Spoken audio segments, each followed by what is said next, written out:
గతాన్ని గుర్తు చేస్తూ ఉన్నాం. నువ్వు పలాయనవాది. ఏ రోజు కూడా తెలంగాణ రాష్ట్ర ఏర్పాటు విషయంలో కానీ తెలంగాణ రాష్ట్ర ప్రజల ప్రయోజనాల విషయంలో కానీ చిత్తశుద్ధితో ఉన్నటువంటి నాయకుడు కాదు.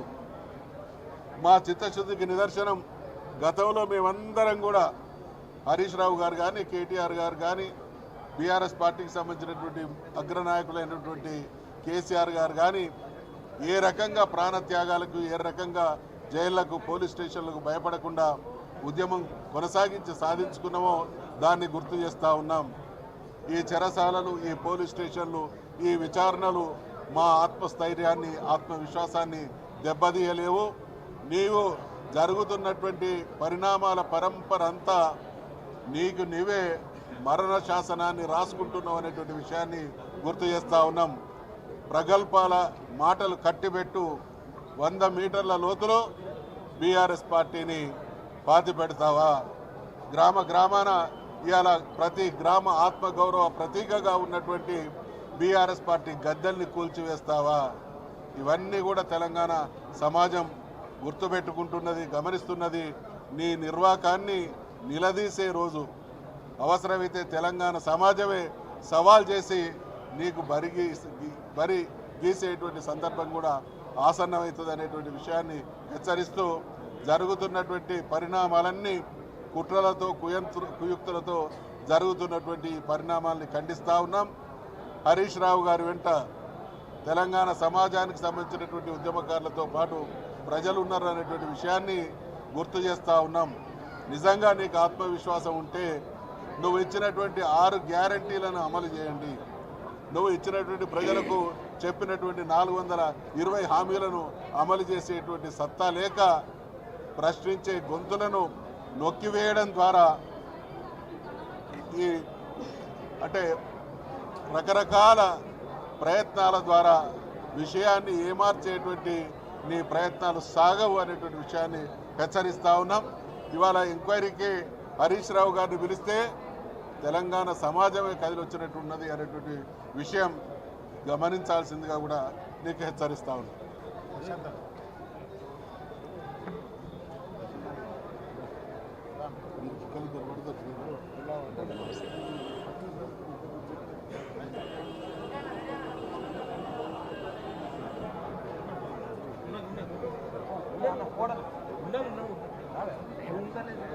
ఓకే, మీడియా మిత్రులకు నమస్కారం. ఈరోజు ముఖ్యమంత్రి రేవంత్ రెడ్డి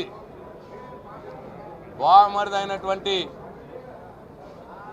సుజన్ రెడ్డికి సింగరేణి బొగ్గు స్కామ్లో ఉన్నటువంటి లింకును బయటపెట్టినందుకే ఆగ మేఘాల మీద హరీష్ రావు గారి మీద సిట్ విచారణ పేరు మీద ఇవాళ కక్ష సాధింపు చర్య చేస్తున్నారు అని చెప్పి బీఆర్ఎస్ పార్టీ భావిస్తూ ఉన్నది. గత 2 సంవత్సరాలుగా ఈ ప్రభుత్వంలో ఉన్నటువంటి మంత్రులు పోటాపోటీగా కుంభకోణాలు చేసుకుంటూ వాటాలు పంచుకునేందుకు అభిప్రాయ భేదాలు వచ్చి కొట్లాడుకుంటున్న సంగతి కూడా మనం చూస్తూ ఉన్నాం. ఇవన్నీ కూడా శాసనసభ లోపల, శాసనసభ బయట కేటీఆర్ గారు కావచ్చు, హరీష్ రావు గారు కావచ్చు, బీఆర్ఎస్ పార్టీ ఎమ్మెల్యేలు నాయకులు కావచ్చు, ఇవన్నీ కూడా బయట పెడుతున్నందుకే మరి ముఖ్యమంత్రి రేవంత్ రెడ్డి రోజుకో కేసు పేరు మీద బీఆర్ఎస్ పార్టీ నాయకుల్ని వేధిస్తున్న సంగతి కూడా తెలంగాణ సమాజం గమనిస్తూ ఉన్నది.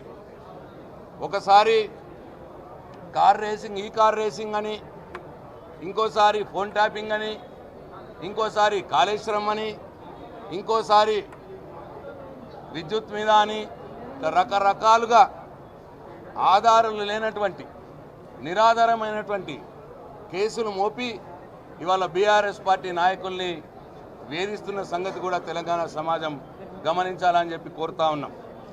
అసలు దొంగలు వీళ్ళు. ఈ ముఖ్యమంత్రి వారి దండుపాలెం బ్యాచ్ అనేక కుంభకోణాల్లో ఇవాళ ఇన్వాల్వ్ అయి ఉన్నారు. మరి 4,000 కోట్ల సివిల్ సప్లై స్కామ్ కూడా జరిగిన సంగతి మనందరికి తెలుసు. దాంట్లో ఉత్తమ్ కుమార్ రెడ్డి గారిని మరి సవాలు చేస్తే నిలదీస్తే ఇప్పటికి సమాధానం లేదు.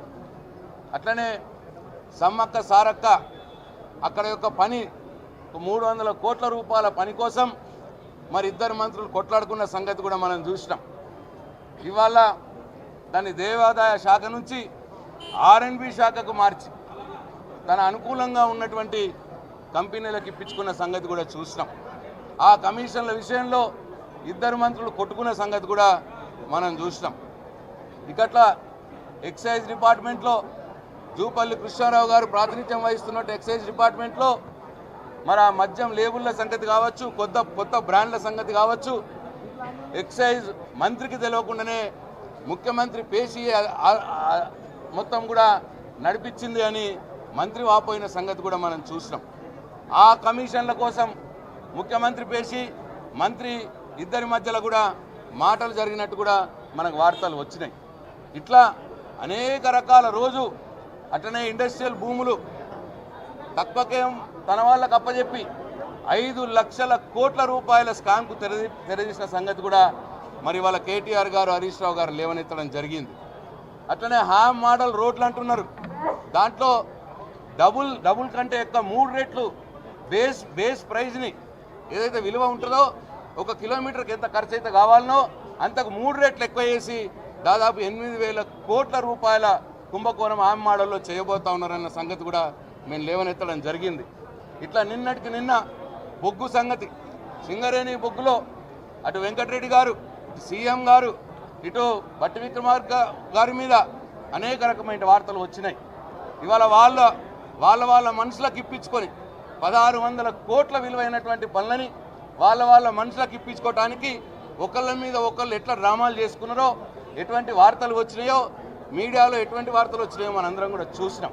ఇట్లా పొద్దున్న లేస్తూనే దోచుకునుడే ఒక పని, కుంభకోణాల మీద కుంభకోణాలు తప్పిస్తే ఈ ప్రభుత్వం ప్రజలకు ఈ 2 సంవత్సరాలుగా చేసిందేమీ లేదు. ప్రజలకు ఇచ్చిన హామీలు రైతు బంధు ఎగ్గొడతా ఉన్నారు. రుణమాఫీ 2 లక్షల రుణమాఫీ సగం మందికి అయింది. 500 వడ్ల బోనస్ అన్నారు, అది ఎప్పుడు ఇస్తున్నారో ఎవరికి అర్థం కావట్లేదు. 2,500 ప్రతి మహిళకు అన్నారు, అది లేదు. 2,000 పెన్షన్ 4,000 అన్నారు, అది లేదు. తులం బంగారం అన్నారు, అది లేదు. 2 లక్షల ఉద్యోగాలు మొదటి సంవత్సరంలో అన్నారు, అది మాట తప్పినారు. ఇట్లా ప్రజలకు ఇచ్చిన అన్ని హామీల్ని ఆ మాటలు తప్పి ప్రజల్ని మోసం చేస్తూ మరి దాని నుంచి బయటపడటానికి ఏం చేయాలని అర్థం కాక ప్రతిపక్ష నాయకుల మీద సీరియల్లా టీవీ సీరియల్ నడిపించినట్టు నడిపిస్తా ఇవాళ కేసులు పెట్టుకుంటా పోతా ఉన్నారు. మరి ఇదంతా కూడా మేధావి లోకం ఆలోచించాలని చెప్పి విజ్ఞప్తి చేస్తూ ఉన్నాం. ఒకవైపు ప్రతిపక్ష పార్టీల్ని ప్రజలకు ఇచ్చిన హామీల్ని ఏం చేసిర్రు, ఎందుకు చేస్తలేరని అడిగినటువంటి మా నాయకుల మీద కేసులు పెడుతూ, మరోవైపు ఎంత దొరికితే అంత దోచుకునే కుంభకోణాల మీద కుంభకోణాలు అదే పనిగా ఇవాళ ఈ ప్రభుత్వం చేస్తూ ఉన్నది. దాన్ని నిలదీస్తే కూడా వాళ్ళకి ఇబ్బంది జరుగుతూ ఉన్నది. అందుకే మా హరీష్ రావు గారి మీద, కేటీఆర్ గారి మీద, చివరికి మా అధినాయకుడు కేసీఆర్ గారి మీద కూడా కమిషన్ల పేరిట, కేసుల పేరిట పిలిపించుకొని వేధిస్తున్న సంగతి కూడా ఒకసారి తెలంగాణ సమాజం ఆలోచించాలని చెప్పి నేను కోరుతా ఉన్నా. ముఖ్యమంత్రి రేవంత్ రెడ్డి, నువ్వెన్ని కేసులు పెట్టినా, నువ్వెంత డైవర్షన్ పాలిటిక్స్ చేయాలని ప్రయత్నం చేసినా నిన్ను మాత్రం వదిలిపెట్టేది లేదు. నీ అవినీతిని ప్రశ్నిస్తూనే ఉంటాం, నీ కుంభకోణాలను బయట పెడుతూనే ఉంటాం, ప్రజలకు నువ్వు ఇచ్చిన హామీలను నెరవేర్చేదానిక మీ ఎంట పడుతూనే ఉంటాం.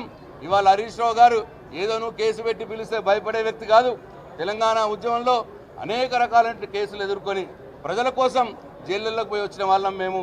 కాబట్టి ఈ నీ బెదిరింపులకు, నీ పిట్ట బెదిరింపులకు భయపట్టోడు ఎవరు లేడు. ఇక్కడ ఉన్న వాళ్ళందరం కూడా కేసీఆర్ సైనికులము. తెలంగాణ ఉద్యమంలో చురుకుగా పాల్గొన్న బిడ్డలము. నీలాగా ఉద్యమకారంగా రైఫిల్ పట్టుకొని పోయిన వాళ్ళం కాదు మేము. రైఫిల్ మా గుండెలకు అత్తుకొని మేము పోయిన మనుషులం మేము. కాబట్టి ఈ పిట్ట బెదిరింపుకు భయపడేది లేదు. హరీష్ రావు గారు వెంబటి యావత్ బీఆర్ఎస్ పార్టీ నిల్చున్నది. తప్పకుండా న్యాయం ధర్మం గెలుస్తుంది. నువ్వు ఆధారాలు లేని ఒక కేసులో సుప్రీంకోర్టు క్లీన్ చిట్ ఇచ్చింది, హరీష్ రావుకు ఫోన్ ట్యాపింగ్కు సంబంధం లేదని.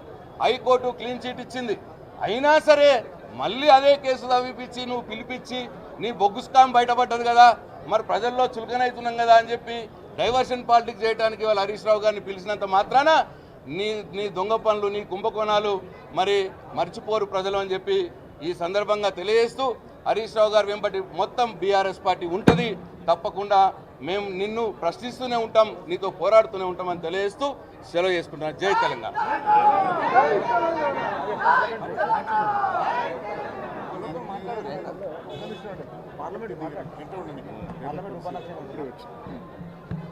అందరికీ నమస్కారం, మీడియా మిత్రులకు కూడా నమస్కారం. ఈ రాష్ట్రంలో ఏం జరుగుతుందో 2 ఏళ్లుగా చూస్తూనే ఉన్నారు. ప్రజలు కూడా విసుగు చెంది ఉన్నారు. 432 అలవిగానే హామీలు ఇచ్చి ఏ ఒక్క పని కూడా చేయకుండా హామీలను ఎగ్గొట్టే కార్యక్రమం పెట్టుకొని ఎప్పుడైతే తప్పులు చేస్తారో ఒక్కొక్కటి సీక్వెన్స్ సీరియల్గా మాదిరిగా మీరు లగచర్ల భూముల దగ్గర నుంచి మొదలు పెడితే లగచర్ల భూముల కుంభకోణం దాన్ని ఫార్మాసిటీ చేసి అల్లుళ్ళ కట్టపెట్టే దాని నుంచి బయటికి తీసింది కేటీఆర్ గారు, హరీష్ రావు గారు బయటికి తీస్తే తట్టుకోలేని పరిస్థితిలో ఈ ఫార్ములా కేసుతోని ఏసీబీ ఆఫీస్ పిలిపించడం అదొక సీక్వెన్స్. ఇప్పుడు హరీష్ రావు గారు లేటెస్ట్గా ఈ బొగ్గు స్కామ్ని బయట పెడితే ఇదొక డైవర్షన్ పాలిటిక్స్. మళ్ళీ ఇక్కడి నుంచి హరీష్ రావు గారిని సుప్రీంకోర్టు, హైకోర్టు క్లీన్ చీట్ ఇచ్చి టెలిఫోన్ దాంట్లో ఎట్లాంటి పరిధిలో ఏ మాత్రం కూడా హరీష్ రావు గారికి సంబంధం లేని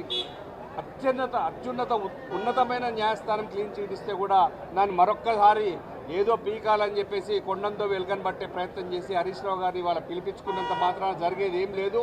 బీఆర్ఎస్ పార్టీకి కేసులు కొత్త కాదు, అందులో హరీష్ రావు గారు, కేటీఆర్ గారు కొత్త కాదు.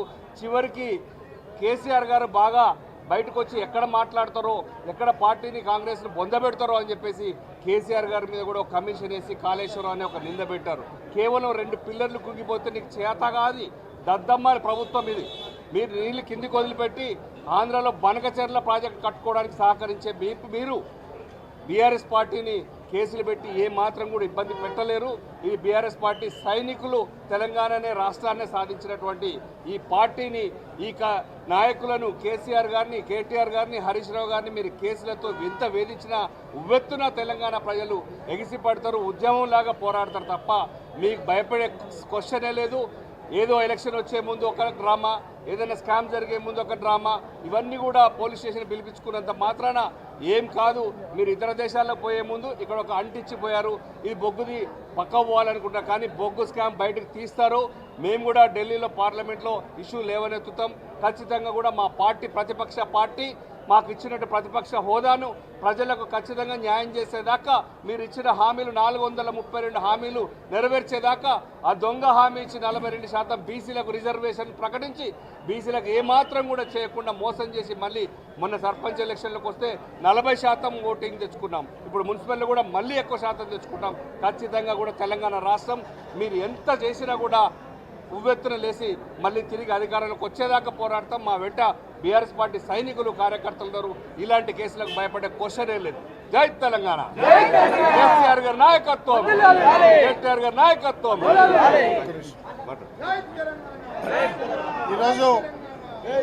ఈరోజు రాష్ట్ర వ్యాప్తంగా 2 సంవత్సరాల్లో మాయమాటలు చెప్పి అధికారంలోకి వచ్చిన కాంగ్రెస్ ప్రజలకిచ్చిన హామీలు మర్చిపోయి చేయలేమని తెలిసి ప్రతిపక్షాల మీద దాడి చేసేటువంటి కార్యక్రమం.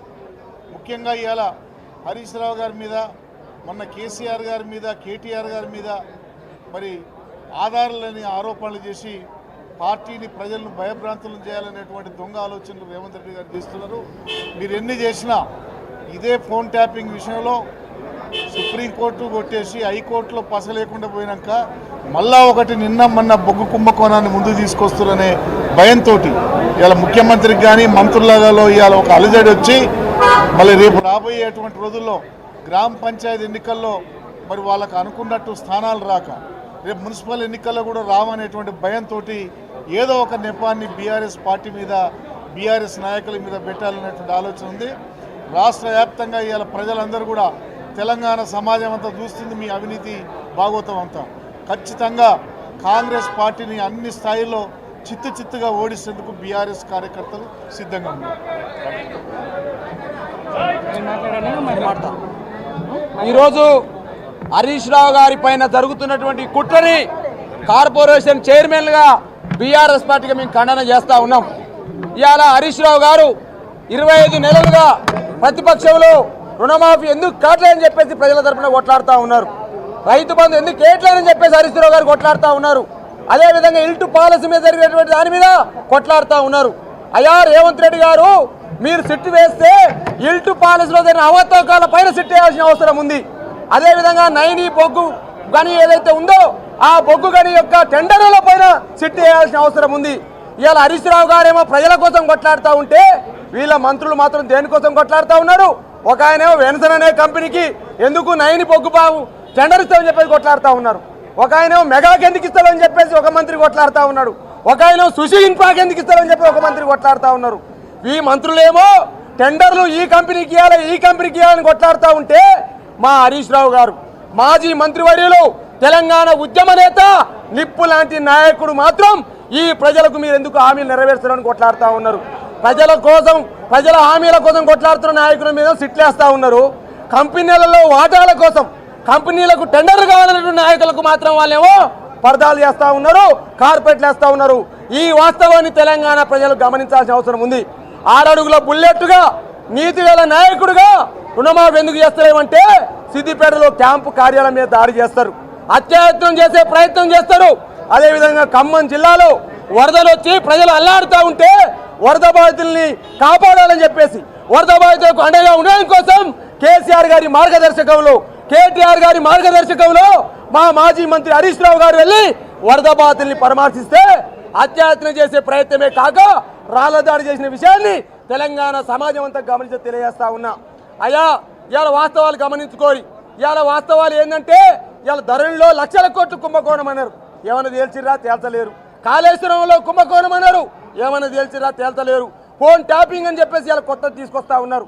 ఇవాళ మీరు ఎన్ని ఋతురాగాలు లాంటి ఎన్ని డైలీ సీరియల్ తెలుగు సీరియల్ తీసుకొచ్చినా నిప్పు లాంటి నాయకుల మీద మచ్చ ఉండదు, సూర్యుడి పైన ఉమ్మేస్తే మీ మీదనే పడతని చెప్పేసి కూడా హెచ్చరికలు జారీ చేస్తూ ఉన్నాం. ఇవాళ తెలంగాణ సమాజమే కాదు, మేధావి సమాజమే కాదు, కవులు కళాకారులే కాదు, జర్నలిస్టులే కాదు, న్యాయవాదులే కాదు, ప్రతి తెలంగాణ ఉద్యమకారుడు ప్రతి తెలంగాణ బిడ్డ బీఆర్ఎస్ పార్టీ వెనకాల హరీష్ రావు వెనకాల ఉన్నదనే వాస్తవాన్ని ఇలా గమనిస్తూ ఉన్నారు. ఇవాళ 100కు 100% హరీష్ రావు గారు ఇలా ఏ తప్పు చేయకపోయినా ఇవాళ నీ యొక్క ఇల్టు పాలసీ మీద ధ్వజమెత్తుందని, అదేవిధంగా ఎస్యూ భూ కుంభకోణం మీద మాట్లాడుతుందని, అదేవిధంగా గ్రీన్ఫీల్డ్ హైవేలో అక్రపాలెం మాట్లాడుతుందని, అదేవిధంగా ఇవాళ దేవాలయ శాఖ అండి, దేవాలయ శాఖ కొండ సురేఖ ఆధ్వర్యంలో ఉంటుంది. ఆ దేవాలయ శాఖలో టెండర్లు కూడా పొంగులేరు శ్రీనివాస్ పంచుకుంటా ఉన్నాడు. నీ మంత్రి ఇన్ఛార్జి మంత్రిగా ఉన్న మంత్రి సురేఖ తెలవకుండా ప్రెస్ మీట్లు పెడతా ఉన్నారు. గది జరుగుతుందని చెప్పేసి పత్రికలు పుంకాలు చెప్తా ఉన్నవి. ఇవాళ సినిమా మంత్రికి మా జిల్లా మంత్రి పాపం కోమరెడ్డి వెంకరెడ్డి సీనియర్ మంత్రి పాపం ఆయన తెలవకుండా సినిమా టికెట్లు రేట్లు పెరుగుతూ ఉన్న పరిస్థితి కనపడతా ఉంది. ఈ రాష్ట్రంలో ఏం జరుగుతూ ఉంది? ఈ రాష్ట్రంలో మంత్రుల మధ్య సయోధ్య ఉందా? ఈ రాష్ట్రంలో మంత్రుల మధ్య సయోధ్య లేదు, వాటాల మధ్య మాత్రమే పంచాయతీ జరుగుతూ ఉంది. ఈ వాటాల మధ్యన సిట్ చేయాల్సిన అవసరం ఉంది. ఇలా జరుగుతున్న అన్యాయం మీద సిట్ చేయాల్సిన అవసరం ఉంది, జరుగుతున్న అవినీతి మీద సిట్ చేయాల్సిన అవసరం ఉంది. అదేవిధంగా మేడారం జాతరలో జరిగిన టెండర్ల పైన సిట్ చేయాల్సిన అవసరం ఉంది. సిట్టు హరీష్ రావు మీద కాదు, ఈ రేవంత్ రెడ్డి బామ్మర్ది సుజన్ రెడ్డి యొక్క ఏదైతే సోదా కంపెనీ ఉందో ఆ సోదా కంపెనీ జరిగిన టెండర్ల పైన సిట్ చేయాల్సిన అవసరం ఉంది. సిట్టు దీని మీద వేయాలి. నువ్వు చేయని రుణమాఫీ మీద సిట్ అయ్యి, నువ్వు వేయని రైతు బంధు మీద సిట్ అయ్యి, నువ్వు వేయని 420 హామీల మీద సిట్ చేయాలి. రేవంత్ రెడ్డి ఇవాళ సిట్ చేసినావు, మంట పెట్టినావు, మీ మంత్రుల మధ్య పొసుతలేదు, మీ మంత్రుల క్యాబినెట్ మంత్రుల మధ్య రచ్చ నడుస్తూ ఉందని చెప్పేసి 15 రోజులు దావోసు బారిపోయినావు. ఇవాళ అంటే మంత్రులు ఏమన్నా కానీ రాష్ట్రం ఏమన్నా కానీ ప్రజలన్నీ ఎటన్నా పోనీ కానీ నేను మాత్రం దావోసులో పోయి ఏదో చేస్తానని చెప్పేసి మాట్లాడుతున్నాడు రేవంత్ రెడ్డి. నిప్పు లాంటి నాయకుడు మా కేసీఆర్ సైనికులైన హరీష్ రావు గారి పైన ఇంకోసారి ఇటువంటి ప్రగల్భాలు పలికి ఇటువంటి చేతలు చేస్తే తెలంగాణ సమాజం గమనిస్తని చెప్పేసి హెచ్చరిస్తా ఉన్నా. జై తెలంగాణ, జై కేసీఆర్, जय तेलंगाना। हरीश अन्ना संघर्ष करो हम तुम्हारा साथ है इवाళ తెలంగాణ భవన్ ప్రాంగణం అంతా కూడా గర్జించింది. ఇవాళ అసెంబ్లీ సాక్షిగా రేవంత్ రెడ్డి గారు గుడ్డలు ఇప్పదీసి కొడతా, బట్టలు ఇప్పదీసి కొడతా, ఉరికిచ్చి కొడతా అని మహిళా జర్నలిస్టులు అన్నారు. అట్లాగే మహిళా ఐఏఎస్ అధికారిని కూడా వాళ్ళ మంత్రుల మధ్య వివాదం ఉన్నదని లాగే మహిళలకు ఇచ్చినటువంటి హామీలను మరిచి ప్రవర్తించిండు. ఇవాళ తమ గుడ్డలు తామే విప్పుకున్నటువంటి పరిస్థితి రాష్ట్రం యావత్తు చూస్తూ ఉంది, తెలంగాణ రాష్ట్రం అంతా చూస్తూ ఉంది. ఈ ప్రభుత్వము రేవంత్ సర్కారు మంత్రులను పలచన చేస్తున్నా అనుకొని తన అనుబంధ మీడియా తన అనుకూల మీడియాతోని దుష్ప్రచారం చేపించి మరి ముఖ్యమంత్రి గారే దీని వెనుక ఉన్నారనే విషయం బయటకు వచ్చి ఇవాళ వాళ్ళ పరువు అయ్యి వాళ్ళ పజీతు ఇదయ్యి ఇవాళ మరి నిన్న ప్రశ్నిస్తే నిన్న 11 గంటలకు ప్రశ్నిస్తే వెంటనే సాయంత్రానికి మరి సిట్టు పిలుపు ఈ విషయంలో ఈ కార్ రేస్ మీద కేటీఆర్ గారిని ఏం చేయగలిగినరు కాళేశ్వరం అని ఇదని పాలన చేత కానీ తన స్పష్టంగా తెలంగాణ ప్రజలకు కనబడతా ఉంది పాఠాలు నేర్చుకోవడానికి పోయిందంట పాఠాలు నేర్చుకోవడానికి పోయిన సీఎం రేవంత్ రెడ్డి గారు పాలన చేతనవుతలేదని అదే అక్కడికే పాఠాలు చెప్పడానికి కేటీఆర్ గారు వెళ్తున్నారు ఇది స్పష్టం ఇది కనబడతా ఉంది తెలంగాణ సమాజానికి ఇట్లా ఏ రకంగా కేసులకే భయపడితే బీఆర్ఎస్ కేసులకే భయపడితే తెలంగాణ రాష్ట్రమే ఉండేది కాదు కదా ఈయన ముఖ్యమంత్రిగా పనిచేసేవాడే కాదు కదా ఈ కేసులు కొత్త కాదు కొండలు ఎన్ని తవ్వుతావో తవ్వు కనీసం తోకనన్న పట్టగలుగుతావా ఆ ఎలుక ఎంట్రుకనన్న పట్టగలుగుతావా అసాధ్యం కదా ఏమి జరగకపోతే సుప్రీంకోర్టు చెప్పే హైకోర్టు చెప్పే అయినా తీరు మారదాయే రేవంత్ రెడ్డి గారి సర్కార్ తీరు మారదు ఏది ఏమైనా మీ భాగోతం ప్రజల్లో నౌళ్లలో నానకుండా ఉండాలంటే మీ భాగోతం మీడియా దృష్టిలో పడకుండా ఉండాలంటే ఇట్లాంటి అటెన్షన్ డైవర్షన్ పాలిటిక్స్ మీరు ఎన్ని చేసినా తెలంగాణ ప్రజలు గమనిస్తారు మీ బట్టలు మీరు తీసుకున్నటువంటి ఈ కథను చూస్తా ఉన్నారు జై తెలంగాణ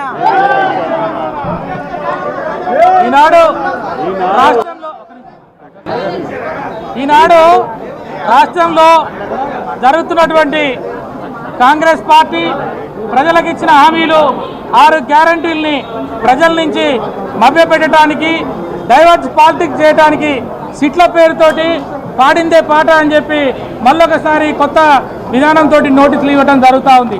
నోటీసులు ఇవ్వాలంటే కనీసం 48 గంటల సమయం ఇవ్వాలి. 48 గంటల సమయం ఇవ్వకుండా రాత్రే నోటీస్ ఇచ్చి పొద్దున్నే అటెండ్ కమ్మని అడగటం ఇది చట్ట వ్యతిరేకమైనటువంటి సిట్టు. అదేవిధంగా ఒకసారి ఈ ఫోన్ ట్యాంపరింగ్ అనే దాంట్లో హైకోర్టు స్టే ఇచ్చింది. కాదని చెప్పేసి రాష్ట్ర ప్రభుత్వం సుప్రీంకోర్టుకు పోయింది. సుప్రీంకోర్టులో కూడా మొట్టకాయలు వేసింది. అయినా సిగ్గు లేకుండా బుద్ధి లేకుండా మళ్ళీ ఒక చిన్న కేసులో మరి ఆ సెక్షన్లు కూడా అన్ని కూడా 3-4 సంవత్సరాలకి లోపల శిక్ష పడే కేసులలో సిట్టు వేయరు. సిట్టు ఎప్పుడంటే ఏదైనా దేశ భద్రతకు విఘాతం కలిపినప్పుడు నక్సలైట్ కేసుల్లో పోలీసులకి సమాచారం సరిగా దొరకనప్పుడు స్పెషల్ ఇన్వెస్టిగేషన్ కేసులు వేస్తారు. కానీ ఇలాంటి చిన్న చిన్న కేసులలో సిట్టు వేసి ప్రజల దృష్టిని మరల్చడానికి ఈ ప్రభుత్వం తప్పుడు విధానాలతోటి ముందుకు పోతా ఉన్నది.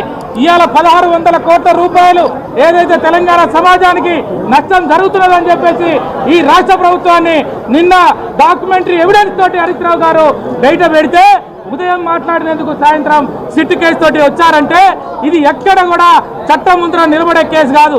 రేపు సుప్రీంకోర్టు కానీ హైకోర్టు కానీ గతంలో ఏ రకంగా జరిగిందో అదే రకంగా జరుగుతుంది.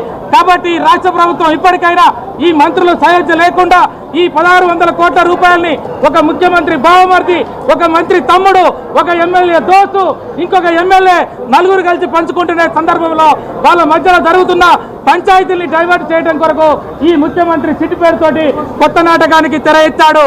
దీంట్లో హరీష్ పోయాడు. వాళ్ళు ఏ ప్రశ్నలు అడిగినా సమాధానం చెప్పడానికి సిద్ధంగా ఉన్నాడు. రేపు కోర్టులలో తెలంగాణ న్యాయవాదులుగా లీగల్ సెల్ గా ఈ ఎఫ్ఐఆర్ని కానీ ఈ ఎఫ్ఐఆర్లో ఉన్న సెక్షన్లను కానీ రేపు హైకోర్టులో వేస్తాం. అవసరం అనుకుంటే సుప్రీంకోర్టులో పోతాం.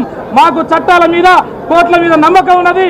ముఖ్యమంత్రి నువ్వు ఇలాంటి తప్పుడు కేసులు పెట్టి ప్రజలని నువ్వు ఎమ్మరపాటు గుర్తు చేసి